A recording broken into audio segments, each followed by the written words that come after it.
All right. Hello, fellow travelers, and welcome to The Way Station. This is season 2, and I'm your host, Rebecca Darren Ellis. Nobody in particular, but also just like you. In every episode of The Way Station, we explore first-person stories, each told on a common theme, but from vastly diverse perspectives. We'll introduce you to people whose lives are seemingly different than yours. Or are they? Perhaps through these stories, you may find that you and me and he and she and they and them are more alike than we're willing to admit.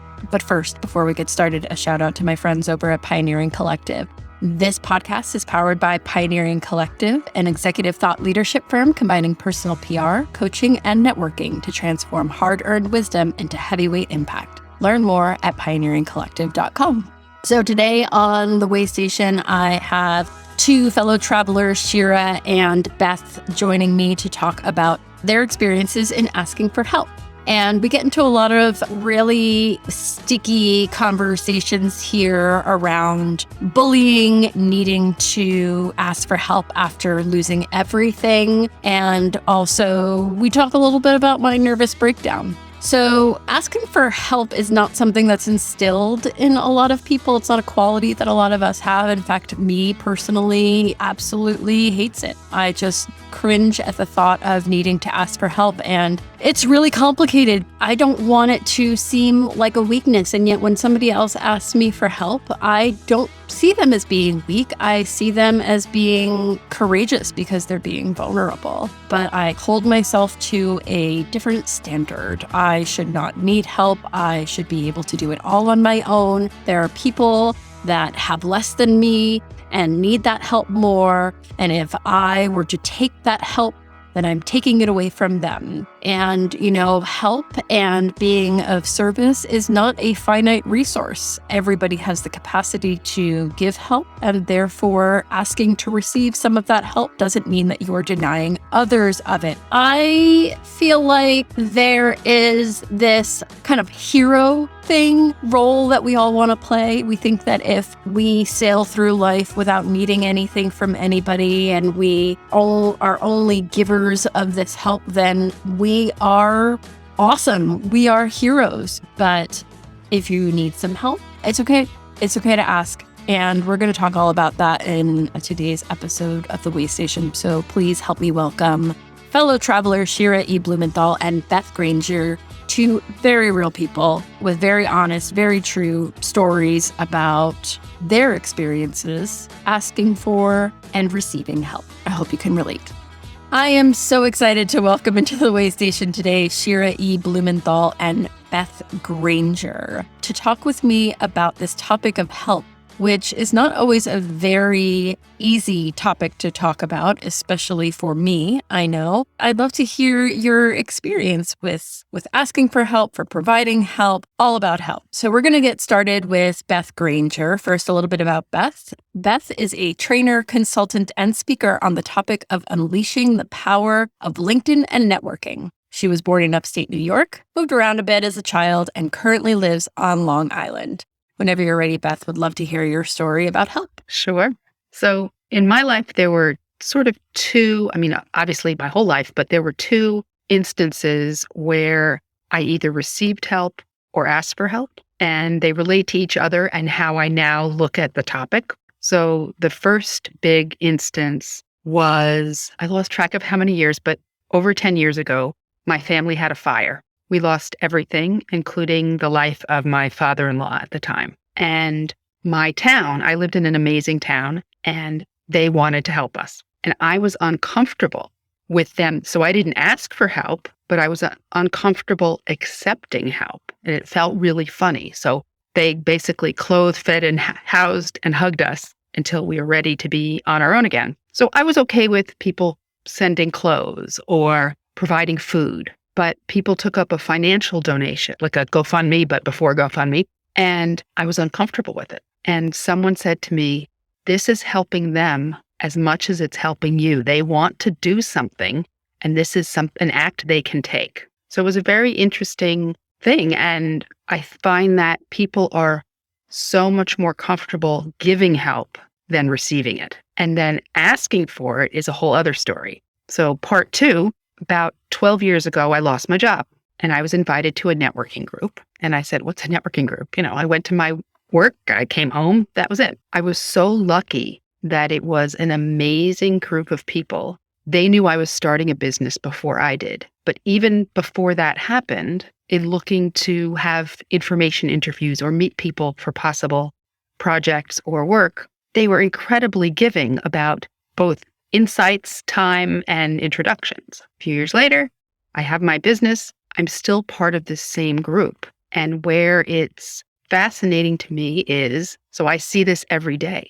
People are incredibly comfortable giving referrals. They are not comfortable getting or asking for referrals specifically. So I think, at least for me, I'm the same way. I think maybe it's human nature. I don't know.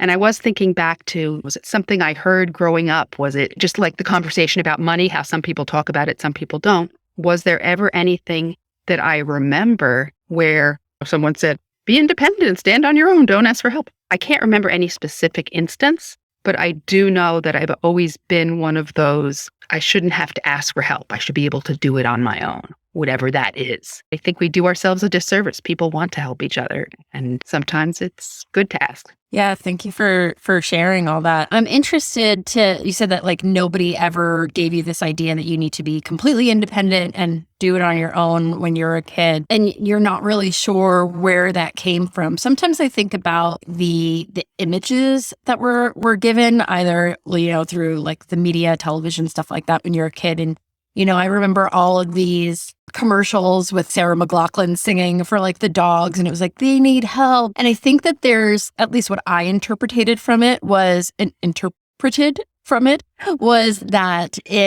you have to be really, really sick or really, really poor or just in this like horrible downtrodden place to need help. And this idea also that there's always somebody that needs it more than you. And granted, I understand that there are different levels of need, for lack of a better word, that I should be very grateful for all of the things that I have. But it is also, in addition to what you were saying, like a disservice to others because they want to help, right? It's also a disservice to your health and your mental health to not be willing to receive. Yes, I think that's huge. It would take years of therapy maybe to figure out where that came from in my head, but I see it in so many people. And when you're a little kid, when you're learning how to ride a bike or you're learning to walk and people say you can do it on your own or whatever, but we all want to feel like we don't need help doing things. I don't know why that is, but it seemed to be pretty much human nature. Yeah. Shira, I'd love to hear. Yeah, from these two experiences that you've had now, I'm so sorry for your loss and losing your father-in-law, but also then from starting your business, which is such a congratulations on that. And I'm such a proponent of female entrepreneurs. But now, how do you deal with help in those two situations? If you can look at that, kind of look in the mirror or I don't know, kind of go look at yourself in like a time machine. Retrospectively. Yes. Thank you. Thank you, Rebecca, helping us out today with the words. But that, looking back at that time and also looking back at when you were starting your business, two very different situations. How would you deal with that help? Like asking for help and receiving help. How would you deal with that now, going through it? I find that now I am more comfortable asking for help, but when it's people that I already know, like, and trust. Mm-hmm. So I'm comfortable asking for help from my boyfriend or from people in my networking group, but asking for help from random strangers, no. And it's interesting because I'm involved in a nonprofit. So fundraising and asking for help in form of donations is a big part of that. And the key there is I'm asking for help for someone else. I'm not asking for help for myself. You brought up a really good point about money, how we were willing to receive goods, clothing and stuff like that, but not money. I relate to that as, an independent filmmaker, and my first films were all crowdfunded. It was incredibly uncomfortable to ask people for money when it wasn't for the needy or something, mm-hmm. right? It mm-hmm. was only for me to create my art. And that felt like, why is that worthy of asking for funds, right? And it's so uncomfortable. But I have also worked in nonprofits before, and it's way easier. I did high-end events. And so it would be like, can you do a contribution of $100,000, right? But can you do a contribution of $50 to my film? The worst. Yeah. Right? Yeah. It's so difficult. And yet we don't say that to other people, right? If someone comes to us and they need help, or, a small child, we would never say, figure it out. No, of course. Do it on your own. But we put ourselves like under this, not scrutiny, but hold ourselves to such a high standard that is impossible to reach, really. Shira, if you had anything else to say. I think that money is such a sticky, tricky situation, as I always say. Being able to receive goods. I think about conversations that I've had recently about giving and receiving and donating. It's hard, and there's some people out there that need that help, and they don't even want, and they need funds, and they don't even want to ask for the money. I also think it depends on how you were raised, right? How were you when you were brought up? When you struggled with something in school, were you empowered to ask for help? Were you empowered to say, would you raise your hand and say, I don't understand that? Or would you have to go home and figure it out on your own? Oh, that's a good question. I didn't struggle in school, so at least I don't remember that. But I was just thinking of something. One of a job that I had many years ago, I remember being new there. And there was, I don't remember if it was a scanner or a printer, it was some device. And I wanted to know how to use it. And I remember my boss at the time, I must have asked him how to use it. And he got a little like, I'll just do it. And I remember saying, well, if you show me how to do it, you won't have to next time and I'll know. And so I think there's just something in being aware of those interactions. I do think that we culturally shame people for asking for help. Like there's a certain level that they have to be at in order for it to be okay. But I was a kid who used to ask a lot of questions. Like I was one of those kids. And I have a feeling my daughter's going to end up being the same way. I remember people getting frustrated with me. Like I should have known the answers already. I don't think that people are willing to be learners. They're not really willing to be beginners. Like somehow you're already expected to know how to get clients for your new business that you're just starting. I don't understand where that necessarily came from. I guess when you think of how America was founded,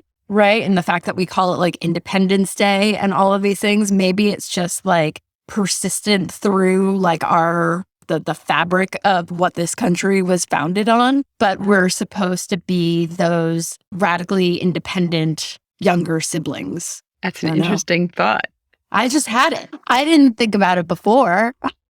So wise. We're uncovering so much right now. This is what happens when your toddler wakes up at 3:00 in the morning. Like it all just kind of spills out. I don't know if it's making sense, but I know that I do talk like I think I'm making sense. So whatever works, guys. Well, thank you so much, Beth, for sharing your story with us. I would love to move on to Shira's story. Shira E. Blumenthal is the founder of Hat Not Hate and the host of the Blue Lemonade podcast. Born and raised in Bronx, New York, hasn't gone too far as she now lives in Manhattan, New York. Shira, whenever you're ready, would love to hear your story. So I would say I feel like I've been asking for help ever since, well, maybe my mom's been asking for help about me because she gave birth to me, all 10 pounds of me, naturally. I'm just a whole lot of help for her. But she's actually been someone in my life who has pushed me to ask, no pun intended there, pushed me to ask for help constantly throughout my whole life. I am the youngest of 3, so being the youngest,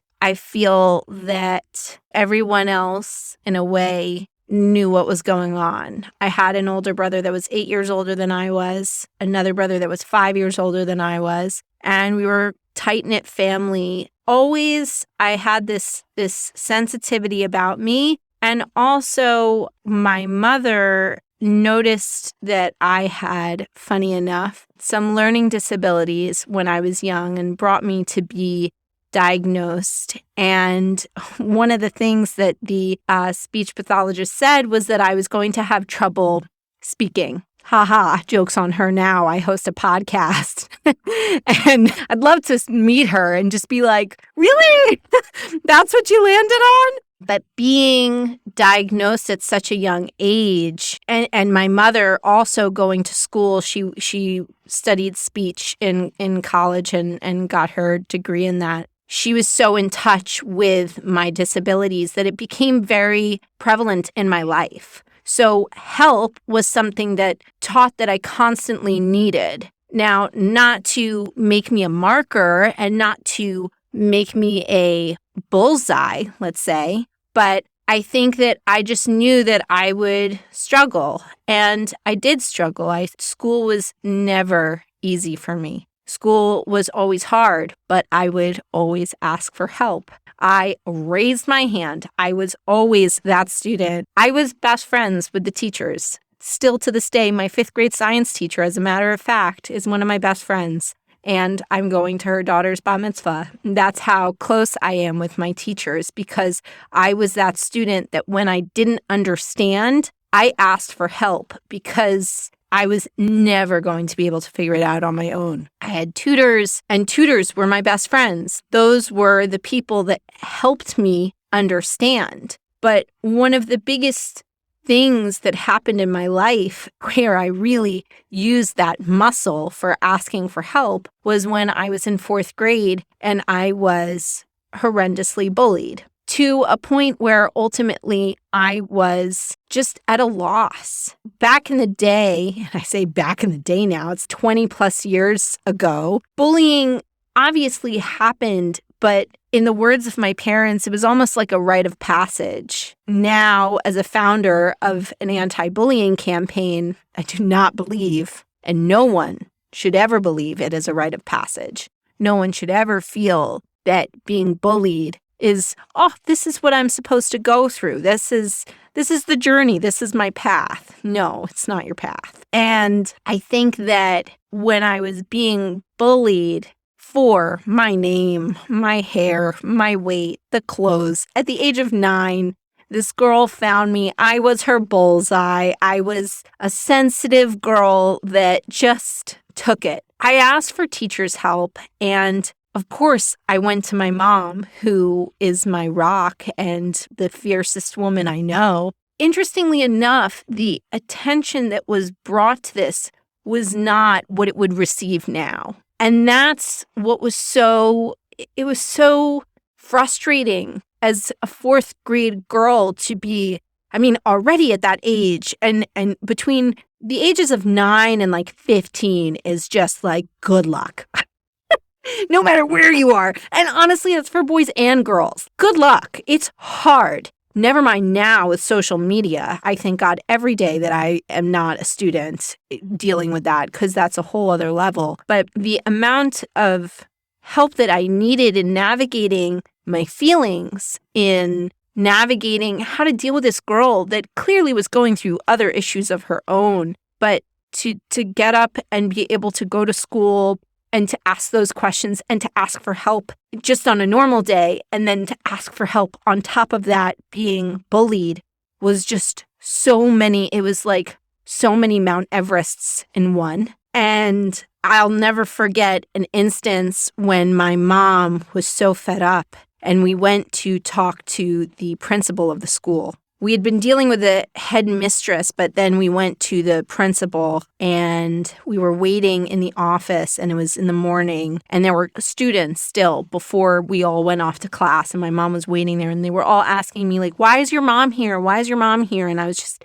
sitting with her. And when they all went up, she gave me a ring, and it was silver rings. It was almost like 5 silver, I would say, wires that made up the ring. And they were all kind of bound together by this tiny little pearl. It was like a freshwater pearl. And she said, this ring here is your courage ring. And whenever you need courage, you'll rub it and you'll think of me, and it will give you the courage you need to survive the day. To this day, I still have that ring. And I tell that story when I talk about this campaign, because the courage that I needed to complete the year was beyond, because the help that my mother could only give me so much of was not enough, because she couldn't be the fly on the wall in the classroom. It was difficult. And I ended up switching schools and moved to what I refer to as my safe haven school in 5th grade. And I never looked back, but I tell you, I did ask for help to go to a feelings doctor, and they're also known as therapy, and have been in therapy since. And I have to say, therapy is a godsend, and I am a poster child for it, because if that's not asking for help, I don't know what is. And I think about how 20 plus years later, I took the anger that I still had towards this one girl who bullied me, and I channeled it into this campaign called Hat Not Hate. When you unravel the E of hate, you have a hat. And it's a blue hat, because blue is the anti-bullying color. And I have, over the past 5 years, asked makers all around the world to make blue hats and send them to me, and I would distribute them around the country to students and educate them on anti-bullying. And since 2018, I've collected over 90,000 blue hats of change. And my hope is that they can ask for help, and that they know that when they see something happening, that they don't have to stay silent, that they can ask, they can make a difference. And even if there are people watching, or if maybe they're being bullied, they can go and talk to the teacher. Or maybe even if the bully is seeing, maybe, who knows, if the bully gets that blue hat and sees, this isn't right. I'm taking this blue hat and I'm supposed to be doing something nice. Something's not right. And they go up to the teacher and they talk to it. I always say there are 3 different types of people in a room. There's been someone who's been bullied, someone who's witnessed bullying, and there's been the bully. No one needs to raise their hand, but we can all relate. And that's the most important thing, and how I have now further taken my journey of help into a podcast where I talk about taking the lemons I was given when I was 9 and making some really awesome blue lemonade to share. So I feel like I'm a poster child for help in a beautiful way. Oh, Shira, thank you so much. I was so inspired, like from the minute that you started telling your story, because I was like, oh, wow, like you were born into a culture of asking for help. And that's really, really impressive. Like, kudos to your mom. She does sound like a warrior. A warrior is an understatement. And she really instilled that confidence in me. It's so hard to come by. I see that. I see that with people that I meet. I see that even with my fellow students and the people that I learned with, that I always became the girl, Shira has the questions, and I would always say, I have a question, when the teacher would turn around, because my mother instilling that in me was, from a very young age, was so important, especially to who I am today. It's another interesting thing that came up for me when you were telling your story is this idea that, like, so you're saying confidence, but I also heard courage, and asking for help is showing courage. And I think I don't know how, but a lot of us got it into our minds, including myself, that asking for help was a sign of weakness. And it really isn't. Like, why would there be so much fear around it if it wasn't a courageous action? 100%. And I think about how I now, in my campaign, just work with my project manager, who wears we joke, she wears 7 different hats. And she said to me, Shira, one of the things that I admire most about you is that you don't know everything. And even though you're my boss, and bosses are supposed to be these people who know everything, when you don't know something, you say, I don't know, help me understand. Just like Beth, how you said, oh, well, instead of saying, oh, I'll do it, show me, and we can figure out together so I can do it next time. And that's, no one knows everything. And for people to go around thinking that they do is silly. So I am just who I am, and I don't apologize for it. And I think that is one of the things that from the beginning, my mom instilling in me, that asking for help. And, what I heard the other week when I was interviewing someone who had learning disabilities too, that within the word disability is the word ability. Mm-hmm. And I think that was just so enlightening to me, because I was like, wow, I've grown up with being one of those students that had learning disabilities. And I always thought that it was a fault, and that, it encouraged me to ask more questions, which maybe I'd get the answer before someone else. But also it gave me more courage, where maybe someone else wouldn't ask the question because they would feel like it would make them look weaker. Yeah. And I love this. I don't know. It's so simple. It's not literally a quality, but like it's a quality that I feel like we need to cultivate more. This idea that we don't know everything. Even if we've experienced something before, we don't know when that comes around if it's going to be exactly the same way. And for me, I don't know was a mantra for a very long time, because I had a nervous breakdown in 2013. So I guess like 8 years ago, when I was 31 years old. And so much of that came from not being willing to ask for help, for thinking that I needed to handle everything on my own and I needed to figure it out. And I was even in therapy at the time, but that's how unwilling I was to open up to the people around me and say, hey, there's something really wrong here and I need more support. I was trying to do it all on my own, to the point that I had a nervous breakdown. Suicidal, had to deny treatment so that I wasn't committed to a psych ward. This was the point that I had gotten to. It also was a life-saving moment, frankly, because then I realized, I'm going to die if I don't start asking for help. So when you talk about therapy being a godsend, absolutely. Therapy is a godsend. And I will say that one of the things that worked for me was realizing I don't just need one person, I need a fucking team. I, at that point, was like, I need a therapist, I need a couples therapist, I need group therapy, I need support groups. These are all the things that I would do at the same time. I needed medication, I needed meditation. And I'm not going to say, now I'm so practiced in asking for help and I know exactly what to do and blah, blah, blah. Like I still, especially like with the pandemic, like revert to this, solitary, gotta figure it all out on myself, like armor that I put on. And it's this practice of, okay, you're starting to get there again, Rebecca, I need to go back towards asking for help.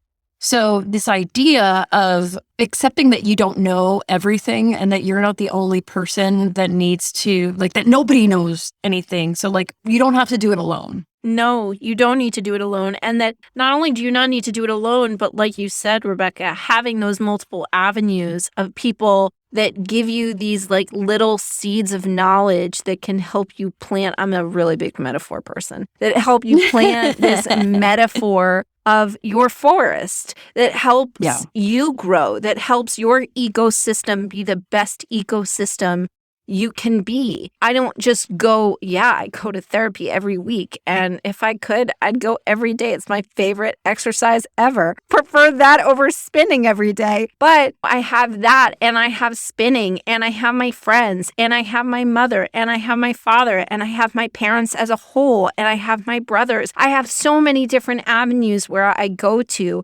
And no, not everyone does have the mother, and not everyone does have the father, but there are so many other avenues out there. There are networking groups, there are support groups. Nowadays, and we're in 2022, especially in a society where we did deal with having to separate, everyone had to confine themselves to their homes, that even more of these groups popped up, that there are so many avenues of help out there. You can type in the hashtag and you can find it. And that's one of the most important things. I feel like Hat Not Hate, it became a hashtag, and I started it as a hashtag because I wanted people to know you didn't just have to be a maker to be a part of this, because our society is so based on social media that they can be a part of it no matter what. You can make a change no matter what, no matter who you are. And I think that help, while sometimes it can be looked at as some people feel weak if they ask for help, or it might be embarrassing or challenging or hard, at the end of the day, it's rewarding because you're learning and you're becoming stronger.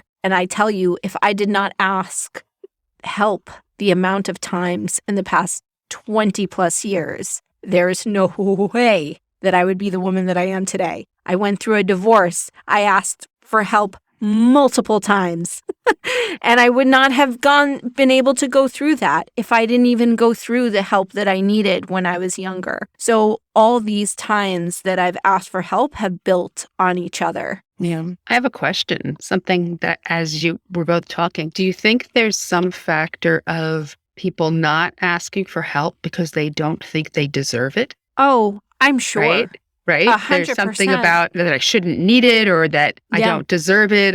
100%. There's definitely something there. 100%. And also not wanting to be perceived as one of those people that needs help. Like it's shameful. Right. I think the most important thing is, and what I was saying is that everyone is deserving of the help.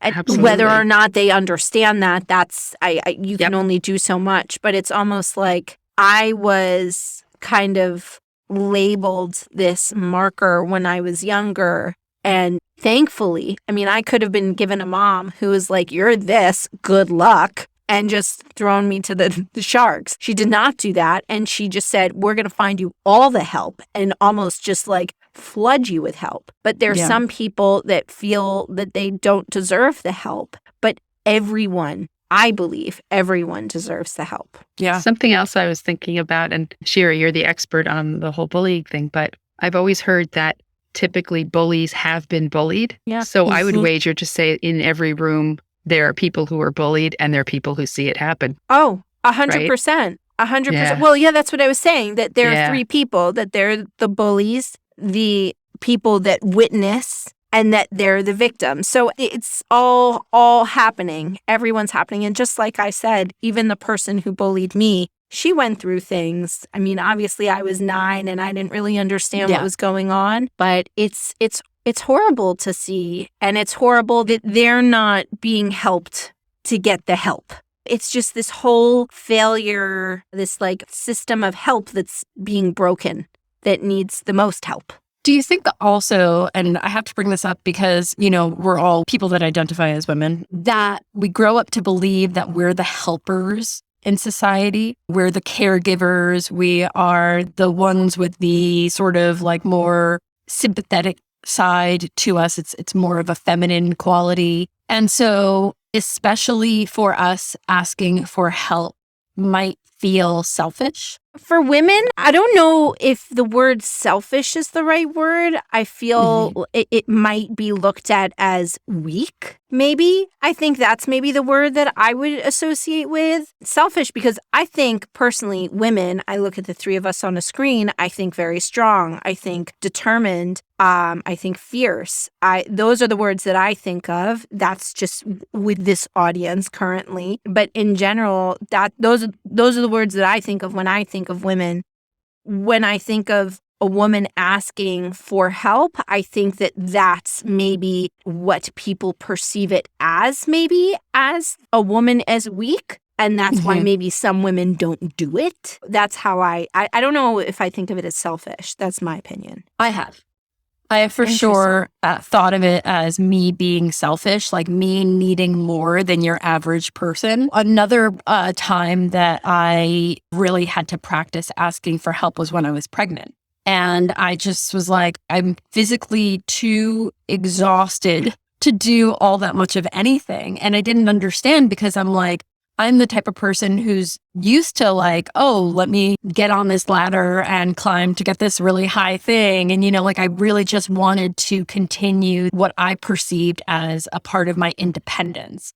And then all of a sudden I'm making this other life and I feel like, you know, I can do that and I can do all these other things. And on top of that, there is this message that's perpetuated to women that when they are pregnant, that they're not supposed to show any signs of weakness. You should still be able to have it all. do your job. There were all of these women that were like shooting action films while they were pregnant. And that's okay. I'm not saying like you shouldn't be doing all of those things, but I was the type of woman who was tired. And so when it came to putting the baby furniture together, painting the baby's room, all of those things, I was like, I can't do this all and on a timeline.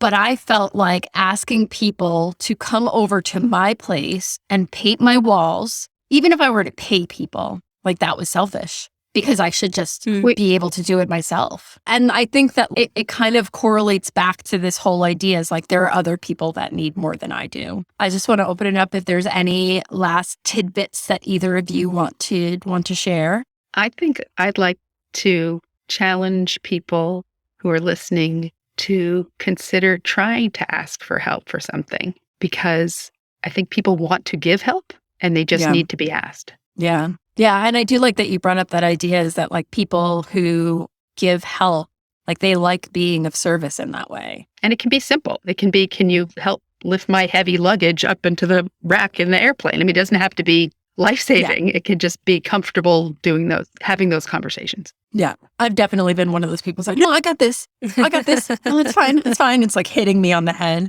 All right. Thank you both. And now we'll go into some fun rapid fire questions. So I'm going to go back and forth between the two of you as to who goes first for each question. So you both get the opportunity to be in the hot seat. And just so you know, if you tried to cheat and listen to season 1's questions, they are not the same. So we are going to start with you, Shira, because you're on the left of my screen. Shira, what's the best meal you have ever had, either because of the food itself, the company you're with, or the experience of it? I would say that it is the savory French toast that my boyfriend makes.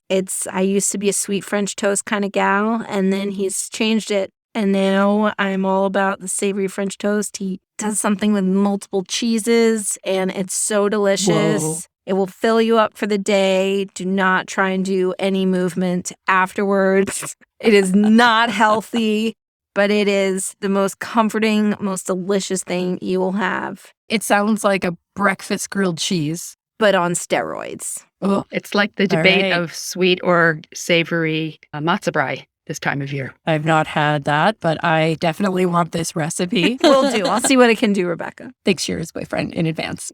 Beth, what about you? The best meal you've ever had, either because of the food, company, or the experience? Yeah, I mean, eating to me is such a pleasure, and so all of them.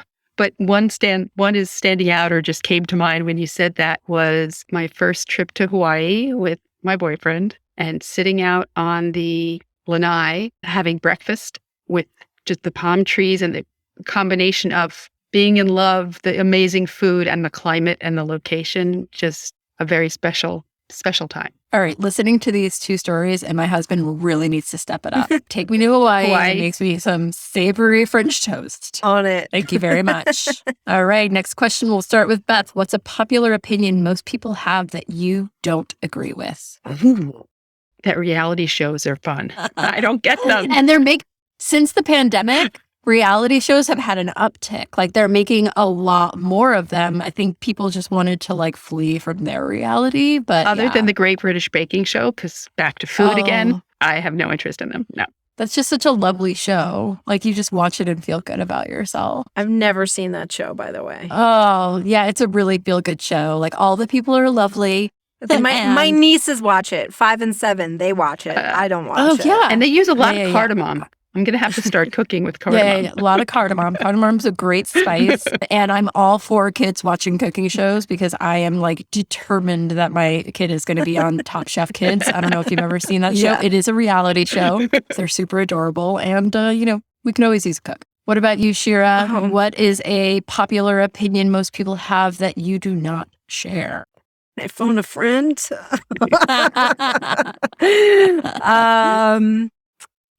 Yeah, I don't. I got one for you. That bullying is a rite of passage. Oh, there you go. I think a lot of people. There you go. That bullying is a rite of passage. Thank you, Rebecca. Yeah. Yeah. I mean, think about like fraternities and sororities. Like hazing is totally bullying. Yeah, that's a whole other level. Yeah. All right. So the next one goes to Shira. What piece of art, book, music, movie, etc., had a profound impact on you? the movie Manhattan. I saw it when I was 16. I fell in love with the music with it. I loved it so much. I saw it when I was young, and I had a very, very large love interest when that was older than I was. So I kind of felt like I was mimicking this whole movie, but it had a very large impact on my life when I was younger. So that just sticks out. And also When Harry Met Sally. I'm an oldies type of gal. Those two movies.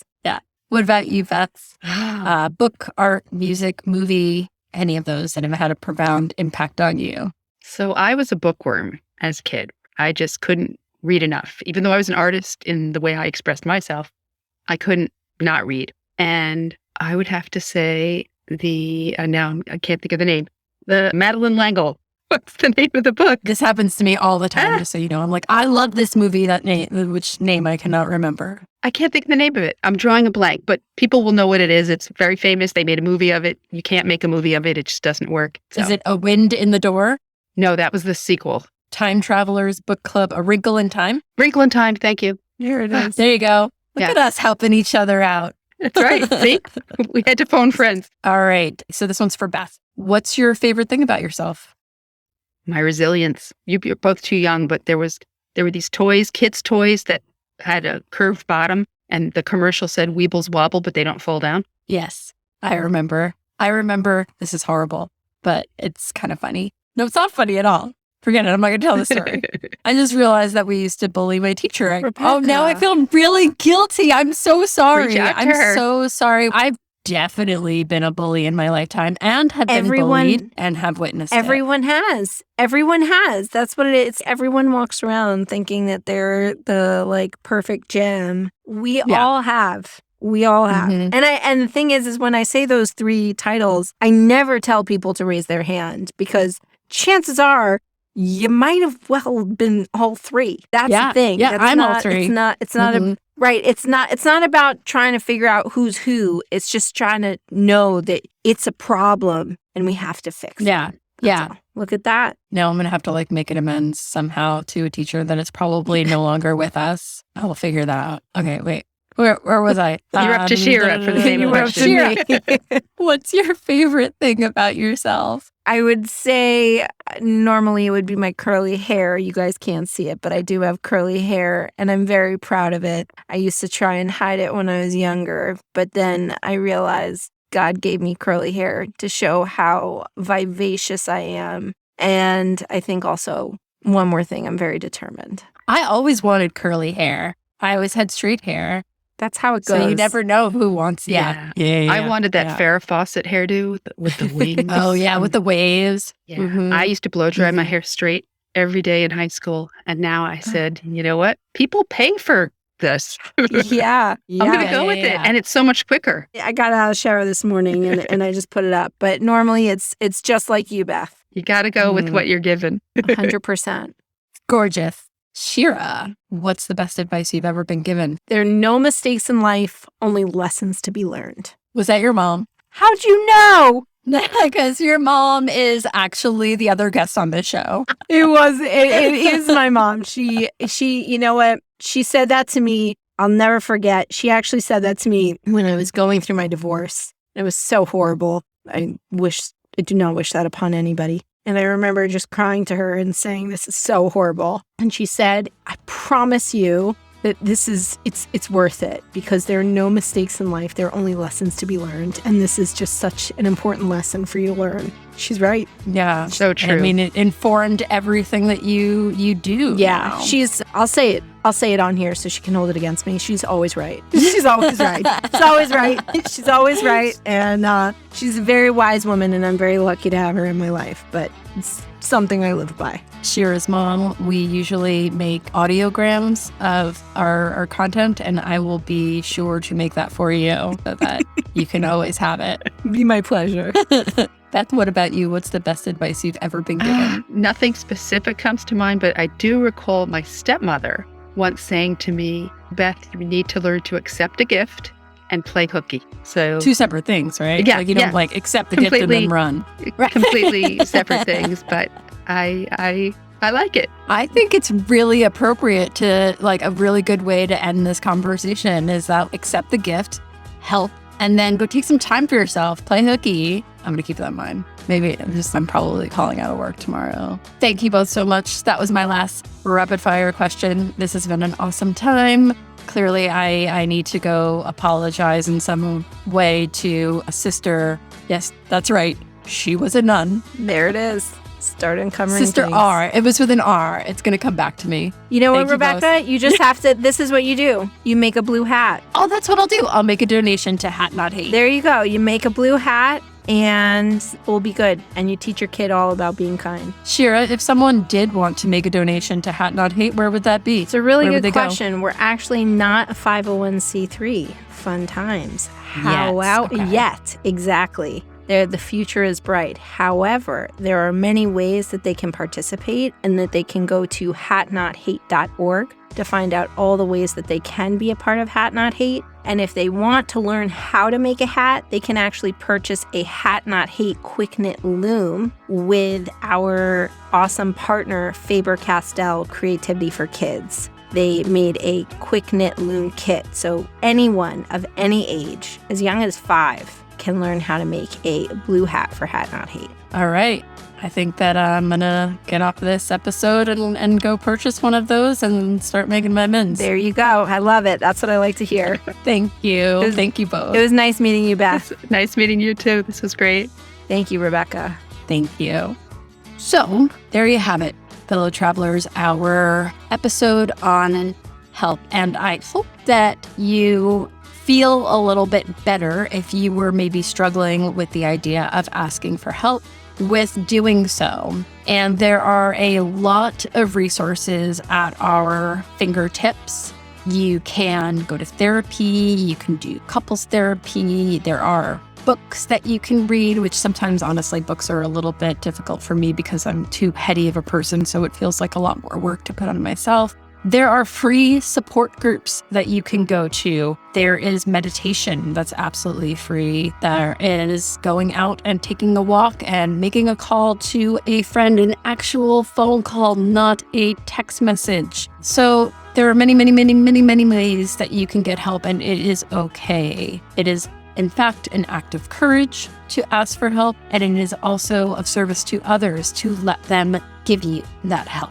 So I hope you enjoyed today's episode. As always, you can follow us on the Waystation socials, on Facebook and LinkedIn as The Waystation Podcast, and on Instagram at The Waystation Pod. Thank you, as always, for joining us in The Waystation today, and can't wait to see you, hear you. And thank you, as always, for joining us in The Waystation today. Can't wait to talk to some more people who stop by this lovely little place that is in between the places that you are going. All right, bye.